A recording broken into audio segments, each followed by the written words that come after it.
Hello, and welcome to Metachemistry. This is episode 102, and tonight we're going to talk about Sandtrap Week, primarily. So, as we get closer and closer to N5, we're taking some time to kind of give our thoughts and initial takes on the information that we are getting, as well as potentially do a little bit of speculation as far as how certain things might shake out or look like in the near future. And so, yeah, mostly we're just kind of getting ready for the newest edition of Infinity here in a couple weeks. But before we get started, I want to give a quick shout to Mo Games, sponsor of Metachemistry, which you can find at mo-games.com for all of your Infinity needs. If you are a patron of Metachemistry, then you can get a 10% discount code at that store. And if you are a member of our Discord, whether you're part of our Patreon or not, you are entered to win a $40 coupon code raffle each month. So to enter for that, you just be a part of our Discord. That's good for anyone in North America. Because what's better than games? Mo Games. And for this episode, we have Azoka, Ian, and myself to talk about Sandtrap Week and some of the revelations that we have gotten from there. But yeah, how have you guys been doing over your last week or two since we last spoke? Azoka, I know you've been getting some games in at least, right? Yeah, I've been getting a lot of games in, actually. I think I've played for 4 weeks in a row, which has been a darn good time. I'm getting the last kicks of N4 in with my JSA before I transition to maybe playing vanilla JSA or Shindenbutai, or, maybe I play some more Oban because I love Shinobu and she's not in vanilla. So if I want to get her kicks in, I got to stay in Oban. Yeah, but she's super fun. So I've been doing that. I've been playing some old missions. Like I got a game of Power Pack. That's a good time. I think I got 2 games of Power Pack in because we won't be seeing that anymore. For now. It's really for now, true. We are missing 5 missions out of the ITS document, so I think that's a little suspicious. Yeah, it definitely seems like there are going to be some things dropped once N5 shows up, and we'll get some more of those filled out. Yeah, I have been on a little bit of a I've been on a JSA kick for a while, and there's a part of me that's like, okay, you're going to play JSA in N5. You should take the opportunity now to play like Onyx or Corregidor or Knights Order or something like that. But I can't let go. Fair. No, I kind of feel the same way. But Ian, what about you? We'll get back to me in a sec. I mean, I don't play this game. Well, fine then. I haven't played since the Krugs, so I don't got a lot of input as far as that. I'm doing other things, but yeah, I'm excited for N5 though. And the poll that we have going right now for you all get to decide what army I get to play for N5, because we don't know what those look like, but we know what factions and sectorials are going to be in the game at launch. So have fun choosing one of those and subjecting me to your whims. That's pretty exciting. Right. Yeah, it is. It's really close. As of recording, Ariadna is winning by 2 votes. Yeah. That's awesome. And you might get to go back home. Yeah, are they sending me home? It's actually funny because we had a conversation earlier today in our local Discord, and about like whether or not Ariadna's top tier, and it's like, and I'm like, no, they're totally top tier. They always have been. Because I will argue that all the time, just because I feel like it. Also, I just like to argue, so that sounds right. But yeah, and then for me, I've been getting in some games, and yeah, I am still playing Tunguska because that's just what's been making me happy. I thought that I would want to play a bunch of different stuff. I've thought about, Neoterra is going away, and I've been wanting to play Neoterra a bit. So I ended up getting a game with him probably a month or so ago, and yeah, it was fine, and I enjoyed it, and it was okay. But then I wanted to play Tunguska, and then now, there's going to be new units, and they're going to be the next Nomad rework, and so they're just going to get more cool from here. And what do you like about Tunguska? Like, what's their draw for you, gameplay wise? Gameplay wise, I would say that I think that they have a lot of options, in so much that you can build wildly different lists. Like the two that I took to the Krug, for instance, one was probably a more semi-typical Tunguska list, I suppose, with a couple interventors, and there was some GML ability. There was a Fiddler and a defensive core with a Kulak and a Grenzer and things like that. But then my other list was a Holoman core, backed up by Zellenkriegers. And they just are really different, and I think that's pretty fun. And like I mentioned before, with Tunguska, they are expensive enough on a lot of pieces that I don't think they're like wildly overpriced or anything like that, but just that they're expensive enough that you're always making choices when you are building lists that you very clearly can't fit in everything, and I like that there is some of that restriction, and it feels like you make meaningful choices when you're building lists there. So yeah, plus the models are just fantastic. They're like some of my favorites. They're pretty good. Holoman butts specifically, I hear, are really nice. They are. Isn't that really kind of something that's super special about building a list with a faction that has those things that are important choice wise? Versus isn't it really nice that you have to like make decisions when you're building a list? Like, I feel in some factions there might be a little less thought or something, or like you can just take whatever you want and extra things. Yeah, like it's easier to kind of fit everything that you feel like you might want or need. Yeah. Whereas I don't feel like that's really the case with Tunguska, and I do specifically like that. It's cool that there are going to be holes, and you can build for different things, and so I feel like I can make a variety of lists that play quite a bit differently, but each of them are going to have pretty significant things that are available in one list but not another, because I can't fit the things that I might want. Yeah.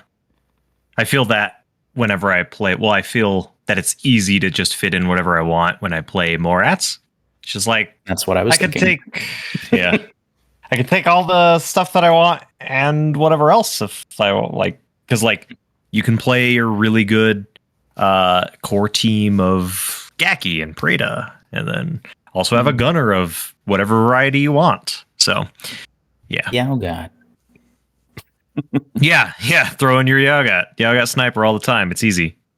But that kind of leads into our discussion about Sandtrap week. How do you guys think that that's going to change with the Fireteams adjustments? Yeah, Fireteam rules themselves are a big shakeup just on their own. Now, by the time this releases, this is not news, but it is really important to how the game is going to be played and how lists are going to be constructed. Because for anyone who does not already know, Fireteam Purity is going to be, it's one chart. It's based on how many of the core troop name or the core troop tag that you have. So for instance, if we're using examples out of Sandtrap, if you have a Fennec team, if you have 5 troops with the Fennec tag, then they'll get all of the bonuses. But you'll only get bonuses up to the number of troops you have with the Fennec tag. So level 1 is just everything gets to move together with the same order. Level 2 gives you an extra burst, but then you drop a die. Level 3 gives everyone +3 to discover and +1 to dodge. Level 4 is +1 to BS attacks, and level 5 is Sixth Sense, and Sixth Sense is changed as well. So that doesn't protect you from surprise attack, which is pretty noticeable. Is pretty notable. So yeah, I would say that core teams feel a lot less useful given these changes. First impressions, obviously, we haven't gotten a chance to play with this, but yeah, core teams seem less appealing unless they are, in my mind, if they're like line troop teams, which I feel like is kind of the core reason Fireteams were introduced into the game in N2, was to make line troopers more appealing. I think that those will still be useful simply because of their cost, and you're still getting this force multiplier for those troops, and they're usually very inexpensive. Yeah. Playing Kaisatsu, I see them plenty, where it's really easy to play or to field a cheap core team. I will tell you guys that when I saw that Kaisatsu were getting a ballistic skill increase, I was kind of mad because of no, BS10 Kaisatsu is unique and it shows them how bad they are at shooting. Don't make them better at shooting. Yeah, but they're still bad. They are still bad. So when I saw the reduction of the fire team bonus, I was actually okay kind of internalizing that. Okay, they're not that much better. They're just kind of a little more in line. Yeah, because as a full team, they're tapping out at 12 instead of 13. Yeah. Right. So still a little bad. So I don't know. I mean, with the reduction of Sixth Sense, the lack of inclusion of negating surprise shot in Sixth Sense, I don't know if that's going to have a big impact on me running like a Fusilier core or a Kaisatsu core or anything generic like that. Yeah, I think the interesting part about that is that, well, part of it is it depends on how prolific Combat Instinct is. And again, for those that don't know, Combat Instinct is a rule coming in N5 that basically says that this model is immune to surprise attack, which is now split out of Sixth Sense where it was previously. So part of it depends on how much that's going to be added to the game, because we know, at least from the Sandtrap profiles, there's a model in each side that gets it. So far, we've seen the Hatamoto and the Black Air that have it. And it's surely going to be distributed to other units as well. But yeah, I think that for line troops, the surprise attack is not going to be as relevant because you're just going to beat them with mods. You're just going to have, your MIM 6 trooper or similar, or just, a MIM 3 trooper that's not in a favorable range band for the fire team or something like that. That's just going to beat them down with superior dice. Because AROs are less powerful, right? Because even in ARO, you have the best you get is, barring other special rules, but just from fire teams, you get burst 2, drop 1. And so that's going to be active player or both players are rolling their dice. Then the active player will choose a die and remove it if they are getting this extra, and the reactive player will then do the same. So I kind of like that because it gives you the same level of accuracy while generally reducing the lethality a little bit. Same. Yeah, that's kind of how I feel. Tags feel a lot safer, for instance. Yes. Heavy infantry. Yeah. Yeah, that you are going into CC. Shooting into CC. Yeah. A little less scary, perhaps. Yeah. Oh, the only one die missed and hits my own dude. Guess I'm getting rid of that one. Yeah. Huh. That's a very interesting point that you bring up, because I provided nothing changes with the rest of the mechanic. Right. I hadn't really thought about that, because I mean, you're shooting less dice because you have less burst, which means you're gonna miss less technically. And honestly, when you're shooting into CC already, it's really not that bad. Yeah, it's a -6 currently. With But minus other mods. So like range, you can bring it down to like a -3. Mimetism cover. Yeah, I mean, you're basically going to get it down to about a -3 at best, and then any miss hits your own dude. But with this, being able to basically, get the extra burst, but then discard a die, you can discard one of the die that hits your own guy. Yeah. I really like that with low burst weapons, actually. Mm-hmm. That's pretty cool. I hadn't thought of that.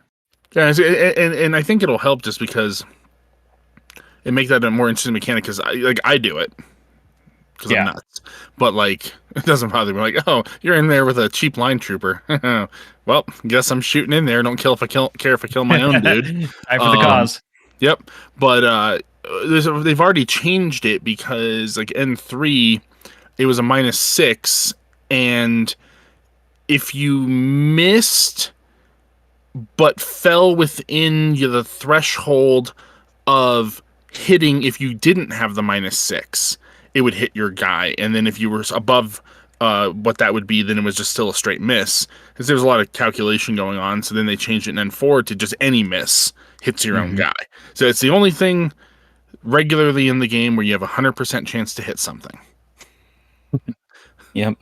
But I do like this because that little choice mechanic on it makes it a more enticing option, especially like I said, on a low burst weapon, where if you're only rolling, if it's like a contender and you're rolling 2 dice at that point and dropping 1, say, cool, 1 hit, 1 miss, I guess the hit goes through. Yeah, I think that can be an interesting way to kind of get something sticky off of one of your other troopers with a little bit more reliability. But yeah, I think that this is going to change how we see fire teams on the table by a fair bit. I think that the extra, just for ease of use, I think we'll call it a half burst. I think that's probably pretty common for a lot of people at this point. It's an extra half burst. Mm-hmm. That being at the level 2 fire team, so as long as the team has at least 2 matching members, that means pure duos are a lot more interesting. I know that duos are pretty rare in N4. They're usually taken if there's like an extreme synergy of abilities, or so something that we were talking about was an Overdrawn with Norkius for the Albedo Tinbot, or the Magariba and the Rafik for the Specialist and the Close Quarters weaponry. Those sorts of things, or a tag with an Engineer, those sorts of things like that. But other matching units can get the extra burst, and so duos are unlimited, which is pretty interesting. Now, I think that this won't be... I don't think you're really going to see... You probably will at first, but I think that will even out. I think there's a lot of talk of duo spam currently, but I think that that's going to fall off, because a lot of the troops I think that you'll want to duo, you probably want to do with some of your cheaper troops, and most of those base fire teams in a sectorial are limited to core and Harris teams. So you can take a 2-member core and a 2-member Harris, but you're not going to just have, you're not going to have 4 duos of a Griffin and a Fennec Fusilier getting the extra burst everywhere or anything like that. Oh, I'm going to figure out how to make this happen. I'm going to have duos for days. I think that it's one of those new edition, new rule. We're going to see how, or it's going to get stress tested. But I think that that's going to go away. Like, that will definitely happen, but I don't think that that's going to be a lasting change in the meta where people are just going to try and squeeze in as many duos as they can. I think that we're going to see, just like you said, a lot of it to begin with, but I think it's going to fall into this like comfortable place of it, just like Harris's now. You're going to get your gun. I think people are just going to run Harris's with a pure of 2. right? Right. Yeah. That way you can get your extra half burst. And one of the things that I just now thought about is regarding a change that I like is that previously, in 4, you just play any unit of 3 dudes and you get your extra burst and you are immediately more threatening. And even now, you have to play not any unit of 3 dudes, you have to play a cohesive unit of 3 dudes to get your half burst. Yeah, absolutely. I like that it is pulling back a little bit to... It's more than the N2 days of Fireteams, but still far enough away from the late N3, early N4 Fireteams. Yeah. Where, you largely, if you want the benefits, you typically have to take a bunch of the same troop. And that kind of wasn't the case especially in early N4. Yeah. Where you I like this change.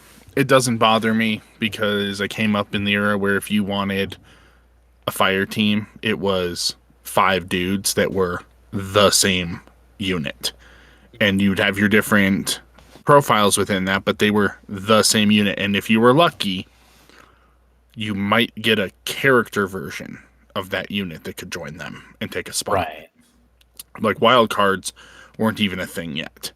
And I actually really liked that because it thematically made sense, because these are the guys that are used to working together and they know how each other operates, so it makes sense that they get the bonuses, which I think the new system is kind of going to that a bit because of how it graduates based on how many guys in the unit are of that core type, that it kind of goes back to some of that while still having some flexibility. But I there was choices that had to be made in the old days with this, because it had, like, which am I going to go for a cheap light infantry fire team that is going to be more defensive or situationally offensive if they can take like an HMG or something, or am I going to pay more and maybe have a half or even 2/3 of my points tied up in a really expensive, more elite fire team that does really, really awesome, but is also leaves me vulnerable to, maybe a few specific attacks, or if something doesn't go my way, I've got so many points tied up in that my whole battle plan and game can fall apart. And I like that there was a lot of choices to be made about which route you wanted to go, which then over time kind of went away, and then you ended up with before really restrictions were put in, you ended up with like the super awesome elite heavy infantry with like 4 line infantry dudes that were super cheap. So you get like this like 80 or 90 point like gunfighting core team with all the bonuses. And then it's just kind of gone on from there through a few iterations to where we're at at the end of N4, where there's some good synergies, and they've been messing with some stuff on that, but I really like what it's switching to with N5 and giving you still the freedom to build your teams how you want to with some options, but also making the choices of how many of these bonuses do I want to have. And I think that's really cool. And I know personally, like I joke about duos for days. I think they are going to be powerful depending on how you can build them when those final lists come out for each sectorial. But I'm excited to be encouraged to go back to running full core teams of the same guys. Some of my absolute favorites was like running like a 5-man Briscard team. That was just, they were so good because they had the kit that I wanted to, and it was expensive. It was 130 or so points in Ariadna, so but it's still expensive. But they had all the tools that I wanted to operate how I wanted them to operate, but I had to commit to that and pay the points for it. Yeah, and I think that it'll be interesting to see solo units be a lot more prevalent, or something with a tag along potentially. But I think that because the average ballistic skill is going to drop, notably. That's going to leave a lot more room for elite units to show off those stats and feel more powerful. Because, like, let's say you have some really high-end gunfighter, say an Aquila Guard, BS-15, MSV-3, it's got all the kit for applying bullet. And then, it's a medium infantry fire team that's BS-13, and now they're all BS-16. Well, now your guy doesn't look so cool anymore. But with the new fire team rules, that won't be the case. Because they'll be like BS-14. You still have the advantage.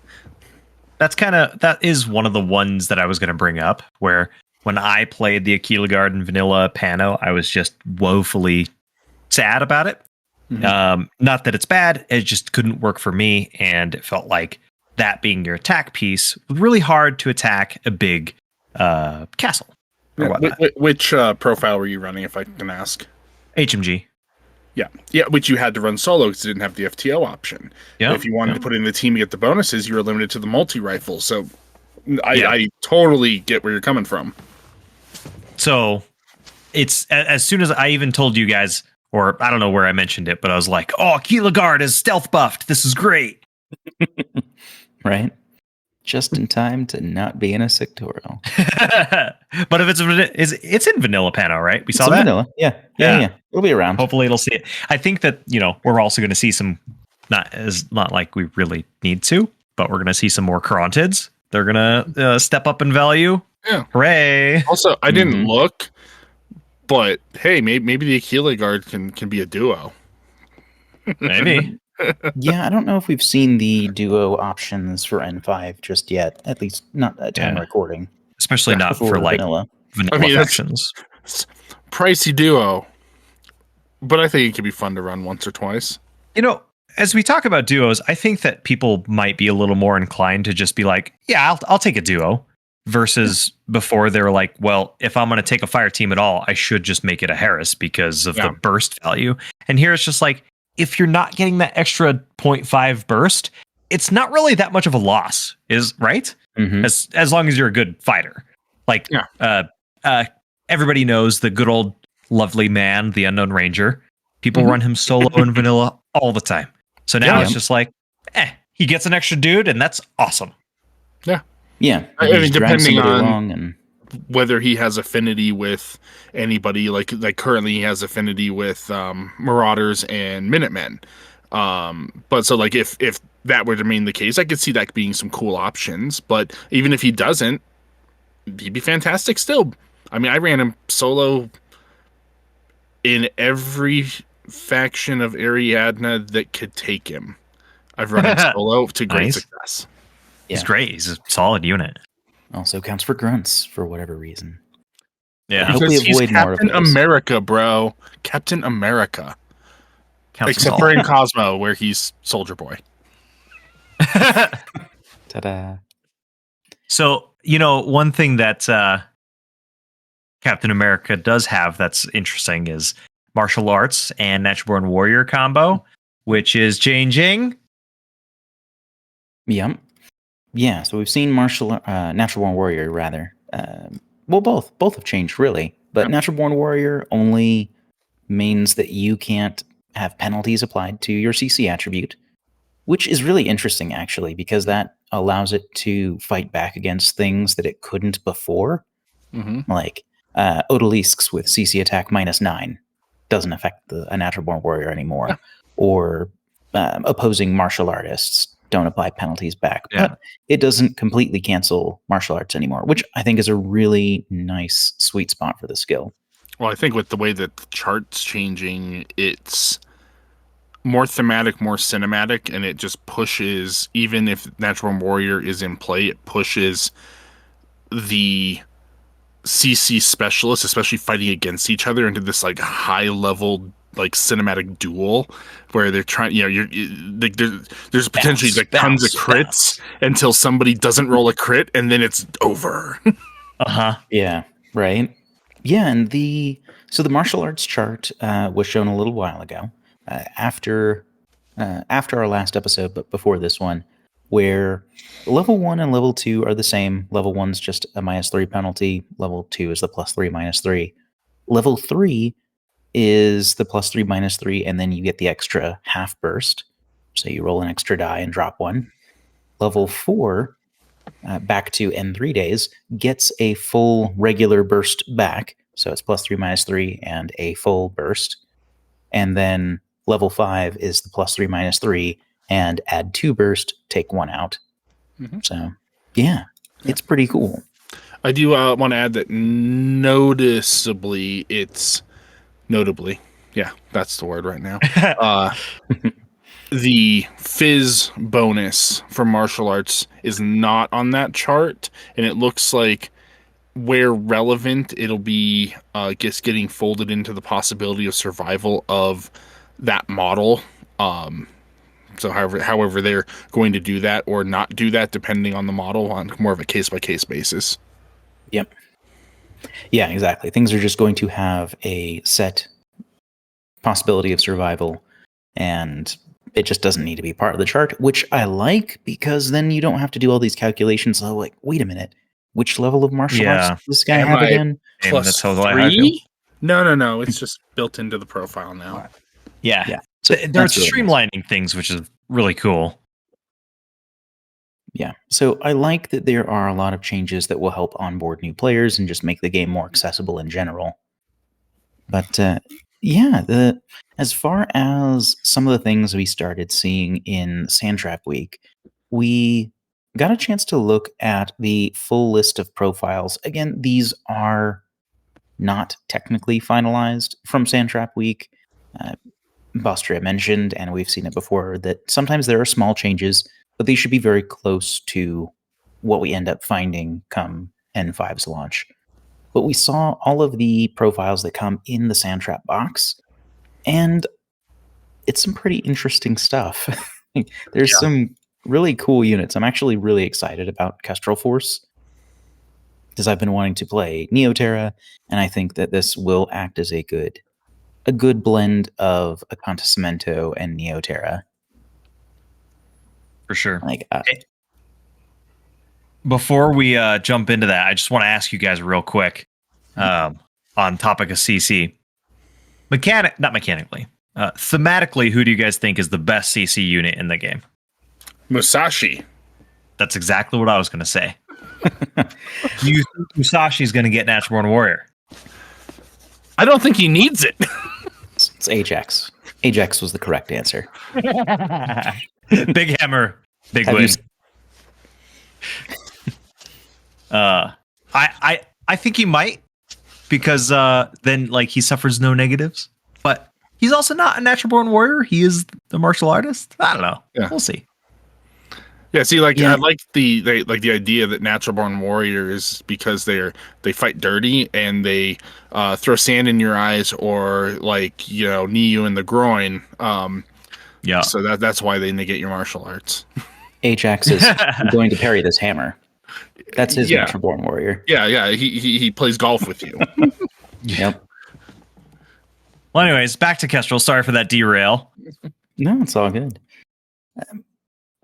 So we saw a number of new profiles. I don't think we necessarily need to go into each profile. These are all out and will have been out for a week or two by the time this releases. But of the profiles, we'll just kind of start in Kestrel just to focus the conversation a little.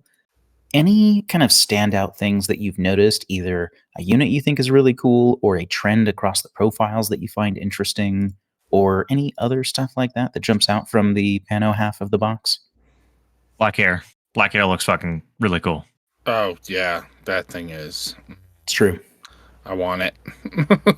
Yeah. Oof.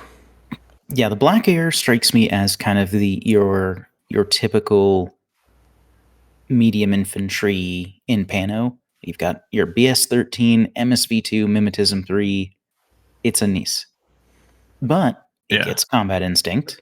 It gets terrain total, which can be useful.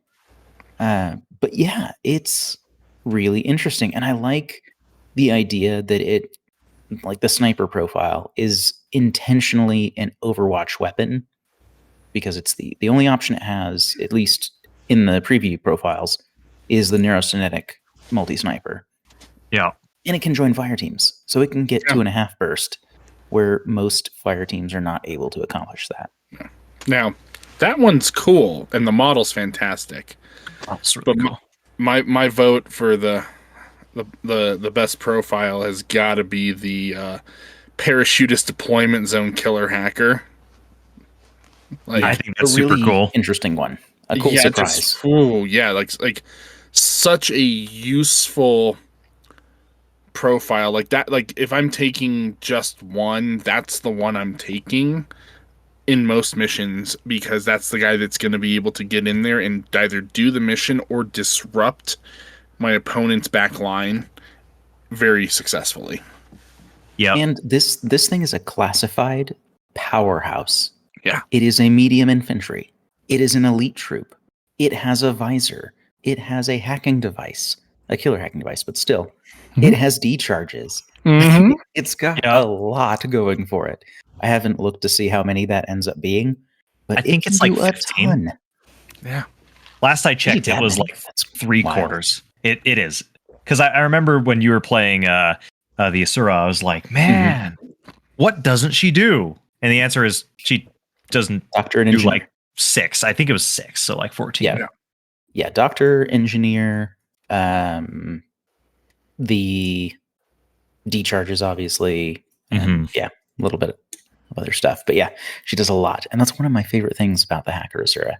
And yeah, the Black Air can totally do that. And seeing more parachutist deployment zone is really interesting. And while it is an expensive unit at 31 points for, an armor 2 1 wound model, that is going to be much less of a drawback because of the shotgun changes. That's going to make a big difference. And it can actually use that BS-13 and mimetism to kind of duel things that otherwise would just trash it. Yeah, and actually use machine guns are still good. Yeah, one thing I'm not sure we mentioned last time is that we did see that we saw that submachine guns changed, where they dropped armor piercing. They are just shock, same range band, same burst, and all that, same traits, but only shock, which I think is a good change because SMGs were way too cheap. And it opens 100%. Up the design space to then have like this model has an AP submachine gun, or this has a whatever submachine gun option. It gives more granularity to it, but not but having. It was you're right. It was too cheap, and they were giving out like candy. So I'm not saying that there wasn't a need for cheap AP in many situations, but it also was a little over the top, and I like this change. Yeah, considering it was 5 points cheaper than a combi rifle, that was the main thing for me, is that it is a ludicrously cheap weapon. Yeah, it's like same damage, same burst, less range, but has AP. Yeah, you could do AP or shock, and the range was the main detractor. Yeah, but still, like two ammo types for less range. That trade-off didn't seem necessarily worth 5 points. Agreed.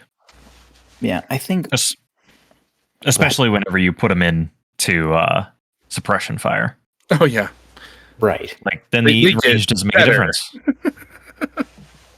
Speaking of which, in terms of suppressive fire, the multi-sniper, at least from the preview, gained suppressive fire as a trait, and it lost double action as a burst 2 mode. Its anti-material mode is now burst 1, like other multi-weapons.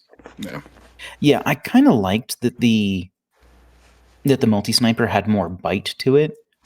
It feels a lot more anemic in ARO, not having double action anymore. But the potential of having I guess that's especially because it looked like suppressing could be on either shock or AP. Sure. Like that there could be pretty useful. Yeah, the only weird part there to me is the range change, because the range band still showed for suppressive fire 0 out of 16, and then -3 from 16 to 24, which feels really weird. I like the idea of someone like basically watching an alley with a sniper rifle and just, firing off shots as things try and cross. Like, that's a cool visual, but it's really weird when they want to be next to the other end of that alleyway instead of across the table. Yeah. Well, and I guess we're assuming that it goes to burst 3 in suppressive fire as well. So there's that. Yeah, it's really again on the preview. It did still show that. Yes. Okay. Yeah. For me, it's really strange because if you think about suppression fire from a sniper in a realistic standpoint, it's not about burst, right? Like you throw suppression fire down with your machine gun or assault rifle or something. You're just like, ba ba ba ba ba ba ba ba ba, right? Like you're just sending bullets down range to keep them down. But suppression fire with a sniper is like, did you peek? I'm shooting in your general area. I'm not trying to hit you. I'm just making you stressed. Well, especially if they don't know where you're at. Yeah. Okay. Suppression fire, hidden deployment. Let's go. No. So actually, I don't know. Oh, what? Oh, no. I mean, theoretically, you could. Yeah. The funny thing about hidden deployment now is kind of reminded me of the shotgun changes. So now there's a lot more opportunity to drop circular templates on moving fire teams because you can have infiltrators and hidden deployment with shotguns and then catch somebody who's moving. Yeah, but it's like you could theoretically hidden deploy somebody with a suppression capable weapon and then right before your opponent's first turn go, oh, by the way, this thing's going to reveal and be in suppression fire. Yes. Yeah, you can do that as a nuisance. But yeah, I think one of the ones that stood out to me was that also has some kind of interesting implications beyond just this individual profile was the Griffin Troop. So the Griffin Troop is the elite orc. It's the heavy infantry of the PanO half. And what you end up seeing is for the same cost for, if we compare the HMG to the HMG orc, you see the same cost and -2 fizz for the Griffin, but you gain terrain desert, which is, situationally cool. Jump 8 inches, which basically just means if they declare a jump, instead of being 6 inches like their first move value, they jump a full 8 inches. Then they gain MSV1 and a Pulsar. That's a lot for being the same cost, which that is a lot. It tells me that other similar troops to the orc are probably getting cheaper. Well, I think we already saw that the orcs were getting a little cheaper from the preview demo stuff. Yeah, the Essentials box made it look like it was probably a 2 or 3 point drop on those. But I'm curious to see if it will be slightly more than that. I could see it being maybe 4 points or so. I don't think you'd want to drop it much cheaper than that because you're encroaching on medium infantry costs at that point. Yeah.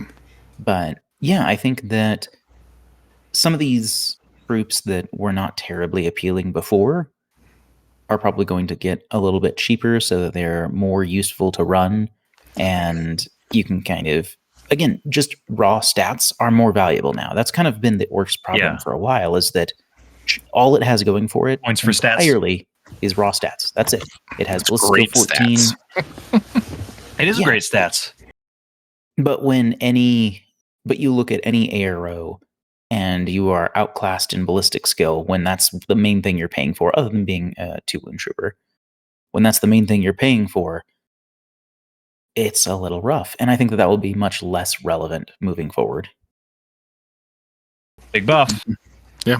These also have BTS 6 instead of 3. Oh, yeah. Oh, wow. That's a good point. That's actually, that's a big deal, too.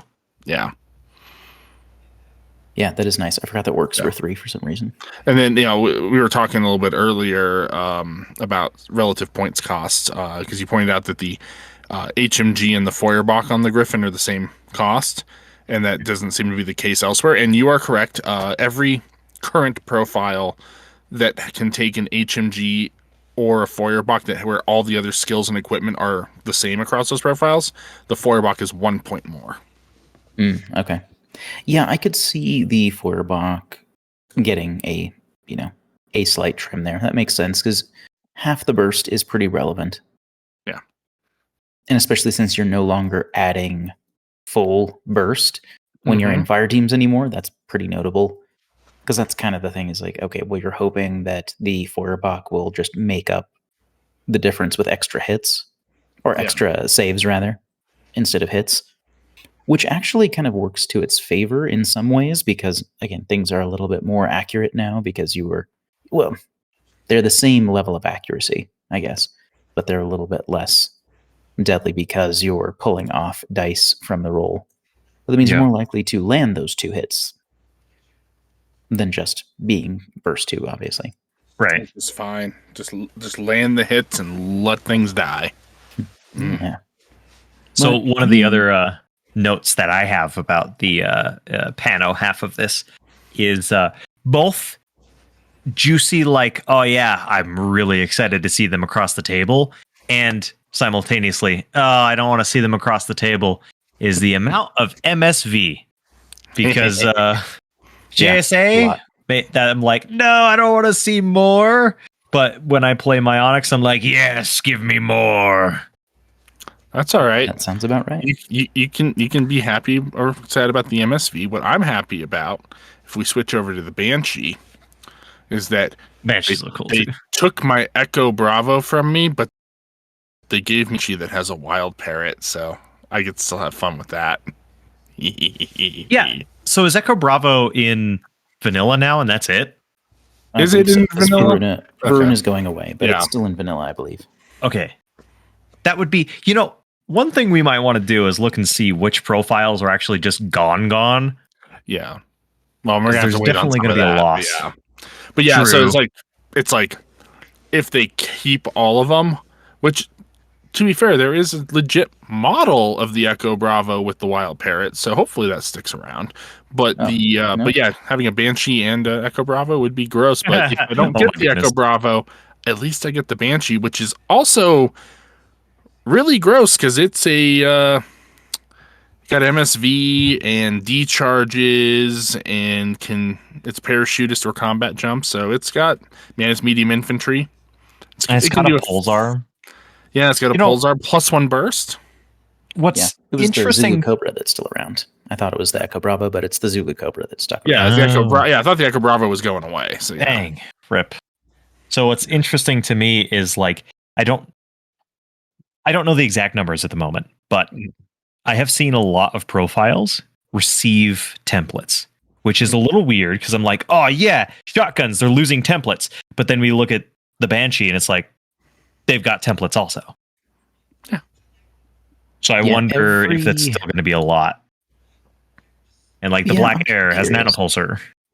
Yeah, all of the Scarecrow's nanopulsar. I'm sorry. Yeah, all the non-Fusiliers in the PanO half have a template. A direct template. Which is not a reduction at all. It's an increase. I know, that's not what I wanted. But if you look at the JSA side profiles, they do not. A nice segue. Yeah, so if you look at them, none of them have, the Yamabushi's in both and has a chain rifle, but otherwise, that's it. Yeah. There's not other templates. Like they don't have direct templates on the profiles unless you really want to stretch it and call mines. But not really count that. Same. But yeah, I think the easy star profile is the Hatamoto. That thing's a beast. Man. Yeah, 100%. Pretty wild. Shindenbutai, the Hatamoto, I am super excited about. It's just how much did they want to slap on that profile before they were like, all right, it's going to be too expensive. It's not even expensive. I know. It's monstrous Spitfire. in CC. Yeah, it's got Lieutenant +1 order or NCO, so whatever. It's got like good shooting, especially for JSA. Granted, JSA is changing a little bit, so great shooting. It's a specialist. Has a visor. Yes, it does have a visor. It has a plasma carbine. It's so ridiculous. I love it. I think it's really interesting. Sick.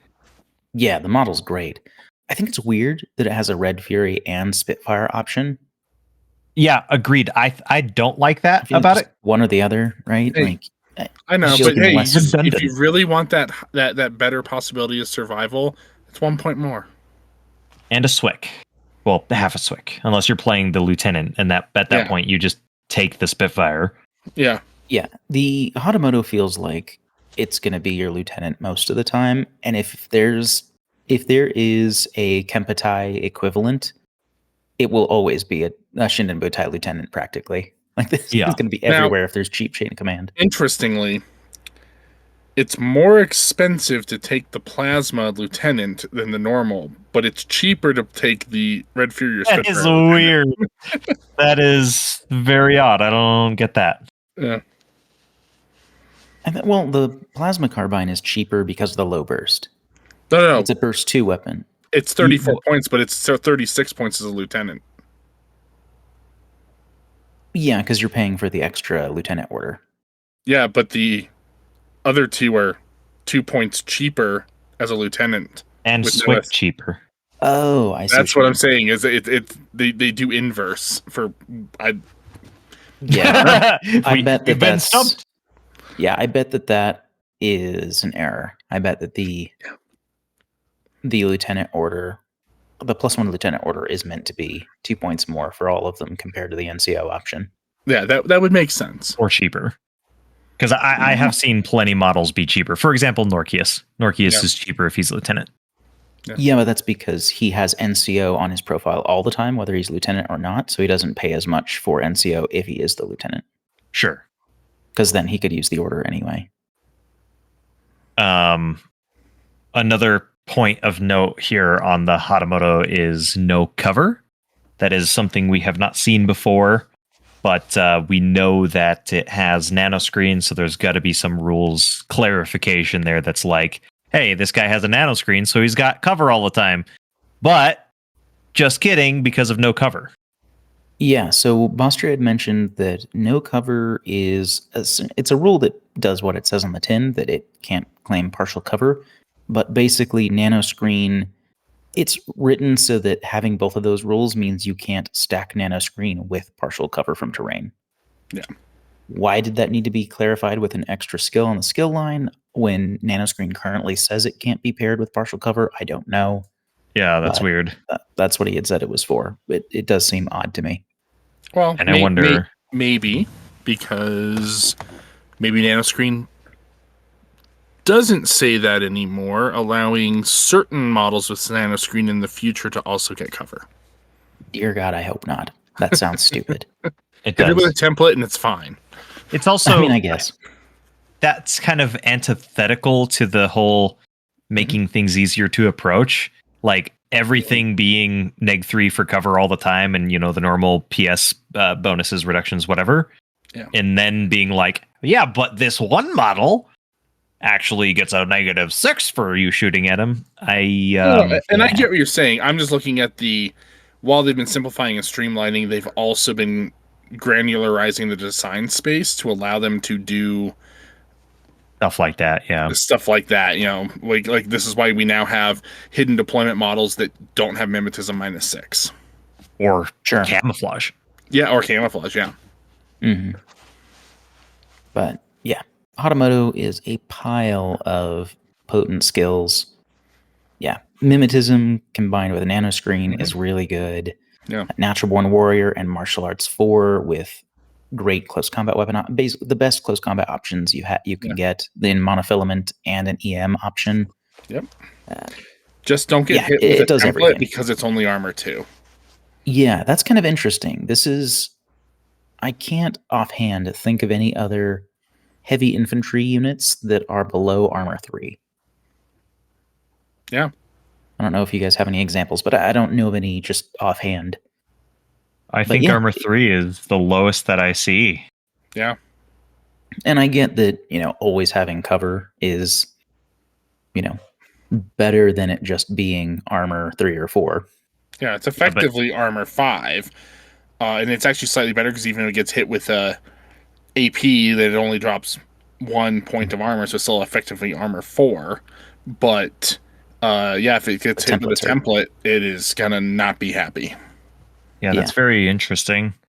Because even like if you wanted to compare it to a similar unit-ish, I guess you have the Guilo, which has which has the nano screen, but it's armor 3. Mm-hmm. It is a little more expensive though, but it does also pick up like a heavy machine gun and a HRL. Right. Yeah, very interesting.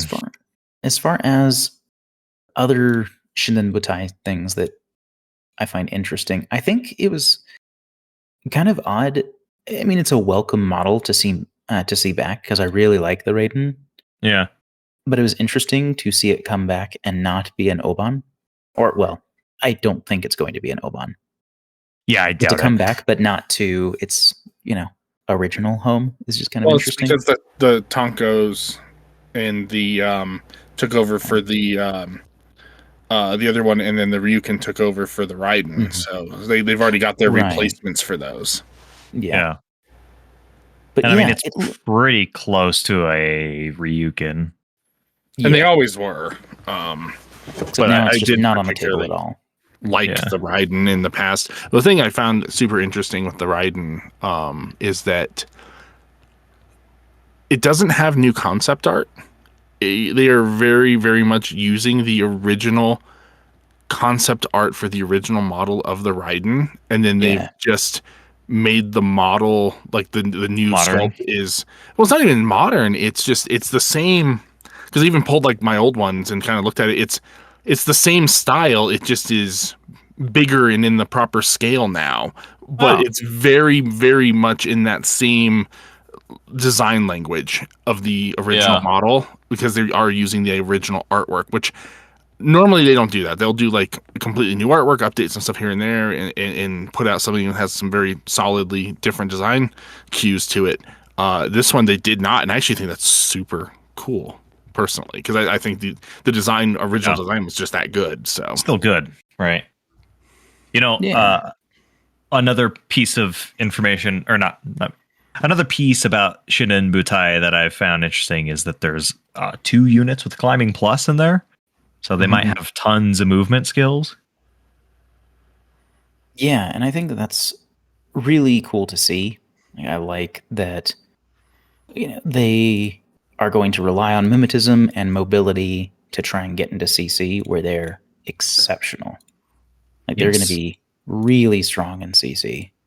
I'm very glad that they didn't get rid of the CC identity that JSA had. Yeah, absolutely. Or appears that way anyways. Yeah, I mean, even just with what's shown, that's 3, 4 counting the Yamabushi. Yeah, strong CC units. And looking at some of the things from the the Beyond box, I can't imagine that the Koriyami ninjas are not going to be good in CC, just as, at least to the same level of these guys. Just give them dodge +3. They're ninjas. Right. They're athletic. I know, that would be nice. And the Shizuko Kokegetai, I think that those are probably going to be Domaru-esque. I think so too, because kind of what I was seeing on them is kind of like puts me in the belief that they're going to be somewhat close. Yeah, I think that they're going to be. I mean, these are samurai heavy infantry. Yeah. Oh, I guess I am looking at the concept design, which isn't necessarily accurate. Yeah, I mean, at least the model does have an HMG on it. From the render that was shown. But yeah, as we go to the Beyond box, I think the really interesting one on the JSA side is the Taishin Guntai, their drop troop, which is brand new for JSA. So I think that'll be cool. Just to give, I think that's a really good way to make Shindenbutai feel different. I think where Oban is likely to focus more on kind of the heavy infantry portion of things, Shindenbutai seems to care more about toolboxy medium infantry units and similar. In movement, yeah. Yeah. Which I think that'll be really cool. You know what's... I was just going to point out that the concept design has a submachine gun, but a shotgun. Mm-hmm. Yeah, well, and the tying into like shotgun. The toolbox thing, and not necessarily like the gunfighting aspect. You go back to the Raiden, is that it's got a heavy rocket launcher or a missile launcher, which is kind of unique because when you go to the older iteration, it was a heavy rocket launcher or a Spitfire. Oh, weird. So swapping the Spitfire for a missile launcher, and there's a lot of design overlap between the heavy rocket launcher and the missile launcher, and how in the skills that it has to use. So it's kind of which one do you go with? What's the choice for? It's the heavy rocket launcher slightly more useful for active, missile launcher great for reactive kind of thing. So I like that, but it also means that it's not a gunfighter because it doesn't have the Spitfire. Let's that go into other areas. Yeah, I feel like I'm never going to want the missile launcher. Almost ever. And that's fair. Because the heavy rocket launcher, there's half an SWC difference, which is fairly notable. Like being a full 2 SWC for this style of trooper is a lot. Yeah. So 1.5 for the rocket launcher, and being 8 points cheaper, 25 compared to 33 is a lot. And I feel like a missile launcher is not going to be as flexible because of the worse range bands. And like you said, it's only burst 1 and active. Whereas at least the heavy rocket launcher, you can just rely on, you can try and rely on that surprise attack and land, and your mimetism, and land something when you get 2 dice. I don't know. I don't see a home for the missile launcher, but it's AVA 3. So, maybe you just take some of both or something. Just stack them in a tower, one directly above the other. And then when somebody does something, you reveal and hit them with 3 missiles. Yep. Remind me not to let you set up my tables. Yeah. So as someone who plays Ryukin religiously, I will definitely say that like I reveal them and shoot in the active turn with the heavy rocket launchers often. Sometimes it's like, you don't have a lot of guns in JSA, so that's kind of what you got. So it's kind of what you got to use. And then it ends up working. And it's like, oh, that's great. So I'm totally in your boat there of picking the heavy rocket launcher over the missile launcher. The only reason that I would argue towards the missile launcher is if we expect to see a lethality reduction, missile launcher value does increase, right? Because if we're seeing less burst, normally people, we might be running into more heavy infantry or more tags. So this missile launcher might actually have a little more value. Maybe. I would say only against tags, because anything smaller than a tag, the rocket launcher is probably just as scary. True. Like not always 3 saves, but the fact that you can a continuous damage weapon can kill any non-immune model in the game. True, it can, but I think I don't know what the likelihood is differential wise, but making someone roll 3 saves versus making them roll 1 potential save feels like it has more impact. Even though, yes, the continuous damage can absolutely just nuke an avatar. Sure, yeah, and I think that if you hit it. If you hit it, there's that. But yeah, I think that is true in those specific circumstances, but it's kind of one of those things where I feel like the rocket launcher is better 85% of the time, and the missile launcher is better maybe 15% of the time. Sure. But so what I'm going to plan for the 85. Totally. But we might be seeing that 15% be more valuable as the meta shifts. It's possible. We shall see. Yeah. I am pretty stoked about the Kestrel side of this. The Hetkari look really cool. Yes, all of the models here look really good. And I'm glad that I play PanO already, because I'm like, all right, I'm owning both sides of the stuff. Yeah, exactly. Like, it's hard to tell from some of the fluff blurbs because, they're pretty grandiose. But it's all about how good the Hetkari shooters are good at gunfighting. Yeah. And so that could mean a lot of things. I am sure that this thing is not going to be lower than ballistic skill 14. Yeah. And I'm guessing that it will likely have some other additional benefit towards accuracy, whether that be MSV or marksmanship, or maybe even both.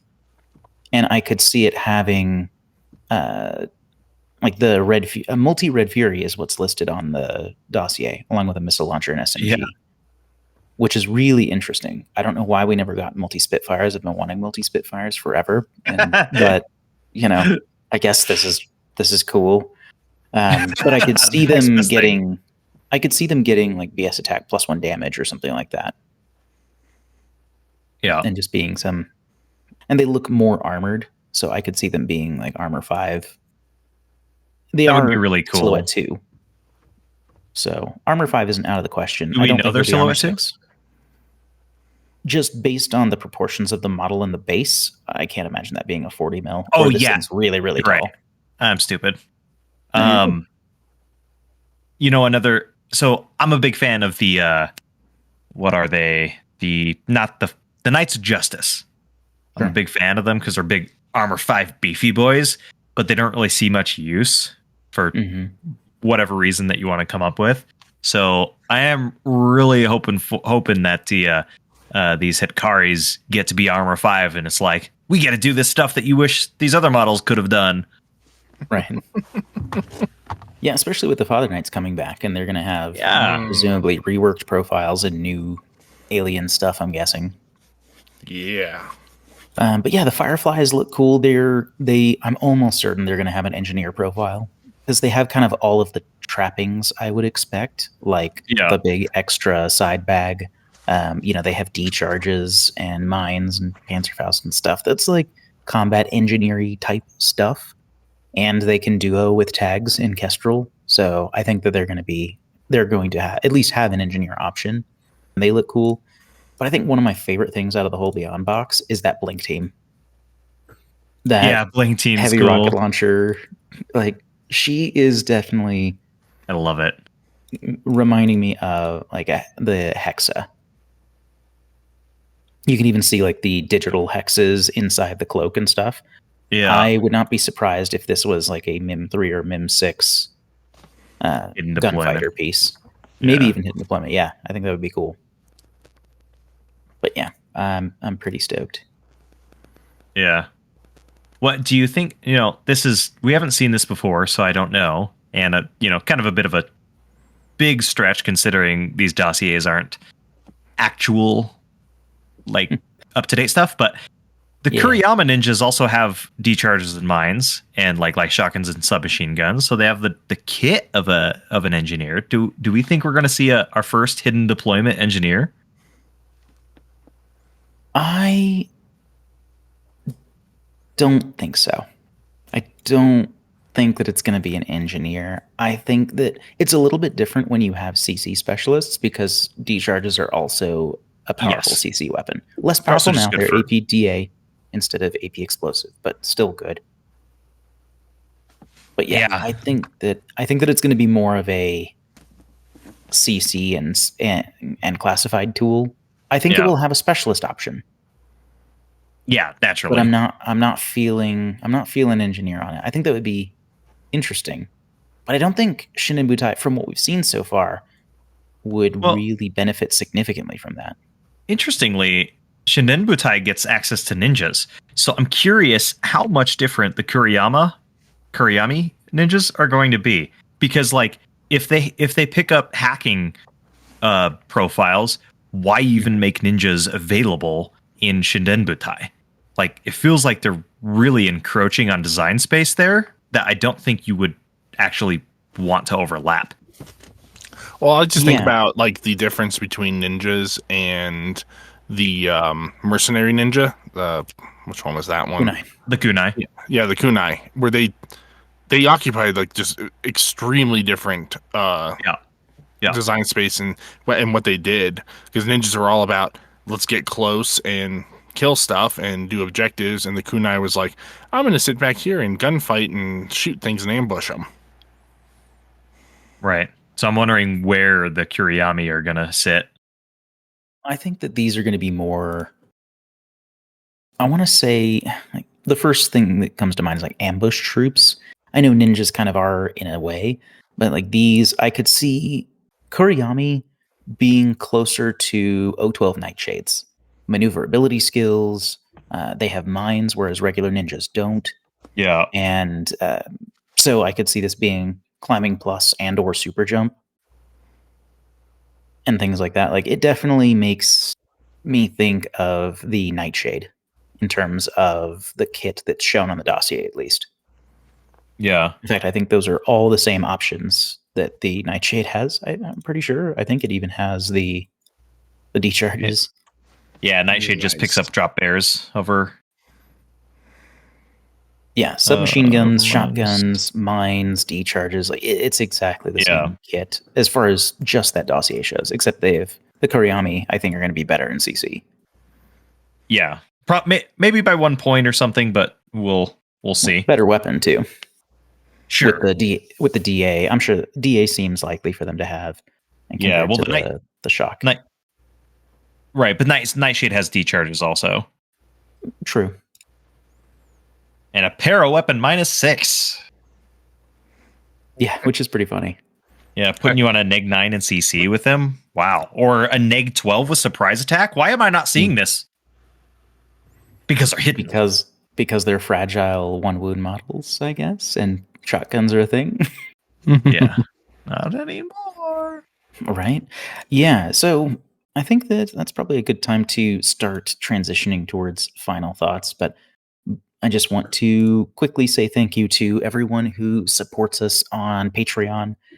It's a big help. It really takes some of the pressure off in terms of software subscriptions, equipment purchases and replacements and the like, and just things like that. Special projects that we do, like the Metachemist or like the patches that we had at the Krug and things like that. So thank you all very, very much for doing that.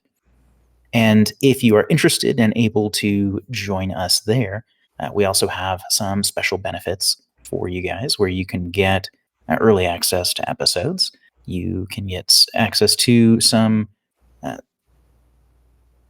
You can get access to special channels on the Discord that is freely available otherwise, but you can get some specific channels there just for you, as well as final voting in certain polls and things like that.